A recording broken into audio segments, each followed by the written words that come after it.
سلام رفقا، حالتون چطوره؟ من الاره هستم. خوش اومدید به اولین دوره. ما تو این دوره میخوایم با هم ببینیم لینوکس دقیقاً چیه، چطور به وجود اومده، چرا اینقدر توی دنیای فناوری محبوب شده و چجور نسخه ها و رابط های کاربری داره. خیلیا به لینوکس میگن یه سیستم عامل، ولی در واقع خود لینوکس فقط یه هسته کرنل هست، یعنی قسمتی که نرم افزارها رو به سخت افزار متصل میکنه. اگه این هسته نباشه هیچ برنامه‌ای نمیتونه با پردازنده، حافظه یا دیسک سخت صحبت کنه. داستان از اونجایی شروع شد که یه دانشجوی فنلندی به اسم لینوس توروالدز تصمیم گرفت یه هسته ساده و آزاد بسازه. فردی که توی تصویر میبینیم لینوس توروالدز هست. اون این هسته رو توی سال 1991 منتشر کرد و اسمش رو گذاشت لینوکس. اما فقط یه هسته به درد نمیخورد. برای اینکه بتونی با سیستم کار کنی به ابزارهای مختلفی نیاز داری، مثل کامپایلر، شل، کتابخوان‌های استاندارد و برنامه‌های خط فرمان. اینجا بود که پروژه گنو وارد شد. گنو از قبل خیلی از این ابزارها رو ساخته بود، ولی هسته خودش کامل نشده بود.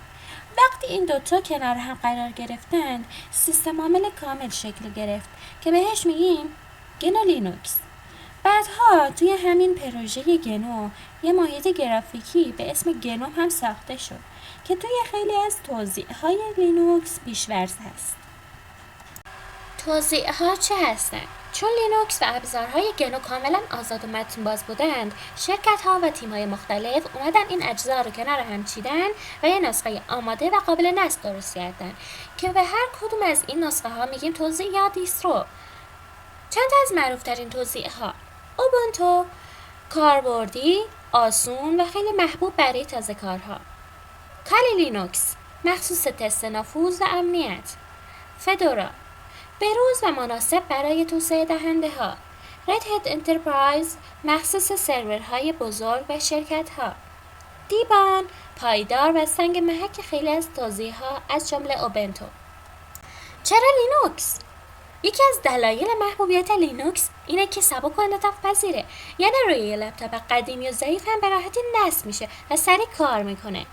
از اون طرف روی سیستم‌های غول‌پیکر و با سخت افزارهای فوق پیشرفته هم میتونه اجرا بشه. دلیل دیگه‌اش خط فرمانه. توی لینوکس میتونی بدون ماوس و فقط با تایپ کردن هر کاری که فکرش بکنی انجام بدی. همین موضوع برای برنامه نویس‌ها، مدیران شبکه و متخصصین امنیت خیلی جذابه. محیط‌های گرافیکی گنو و KDE. لینوکس فقط خط فرمان نیست. دو تا محیط گرافیکی خیلی معروف داره که تجربه کاربری رو شبیه به ویندوز یا مک میکنن. گنو خیلی مدرن، مینیمال، زیبا و توی اوبنتو و فدورا پیش‌ورزه. KDE پلاسما سبک‌تر، خیلی قابل تنظیم و شبیه‌تر به ویندوزه. فرق اصلیشون اینه که گنو منابع بیشتری رو مصرف میکنه ولی ظاهر جذابتری داره. KDE روی سیستم‌های ضعیف بهتر جواب میده و میشه هر جور دوست داری شخصی سازش کنیم. بعضی توضیح‌ها مثل کوبونتو همون اوبونتو هستن، فقط با محیط KDE به جای گنوم. تفاوت عملکرد گنوم در توضیح‌های مختلف. جالبه که یه محیط گرافیکی مثل گنوم روی هر توزیعی یه جور کار میکنه.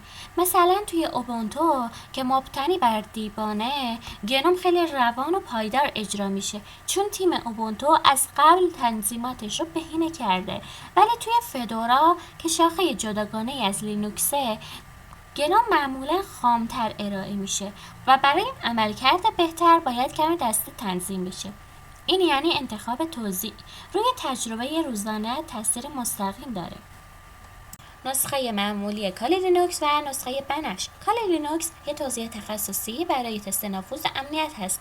ابزارهایی مثل نقشه برداری از شبکه، آنالیز ترافیک و تست پسوردها رو داره. یه نسخه جدیدتر به اسم کالی بنفش یا کالی پرپل اومده و تفاوتشون چیه؟ کالی معمولی ابزارهای اصلی تست نفوذ رو داره. کالی بنفش تعداد بیشتری ابزار امنیتی مخصوص شبکه و باگ بانتی داره، ولی ابزار بیشتر همیشه یعنی کندی بیشتر. کالی بنفش از محیط گنوم استفاده میکنه که سنگین‌تر از محیط پیش‌فرض کالی معمولیه. برای همین میتونه روی سخت افزار ضعیف کمی کند باشه. بیایم یه مرور سریع کنیم ببینیم چیا یاد گرفتیم. لینوکس فقط یک کرنل یا هسته است، نه کل سیستم عامل. با با کمک پروژه گنو به یک سیستم عامل کامل تبدیل شد. نسخه های مختلف یا همون توزیع ها مثل اوبونتو، فدورا، کالی و ردهت وجود دارند. لینوکس سبک، آزاد و انعطاف پذیره و روی هر دستگاهی اجرا میشه. دو محیط گرافیکی اصلی داره.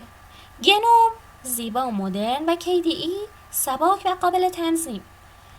حتی توی یه توزیع خاص مثل کالی، نسخه های مختلف با تمرکزهای متفاوت وجود داره. و این ویژگی ها باعث شدن لینوکس به یه سیستم عامل محبوب بین برنامه نویس ها، مدیران سرور و متخصصین امنیت تبدیل بشه.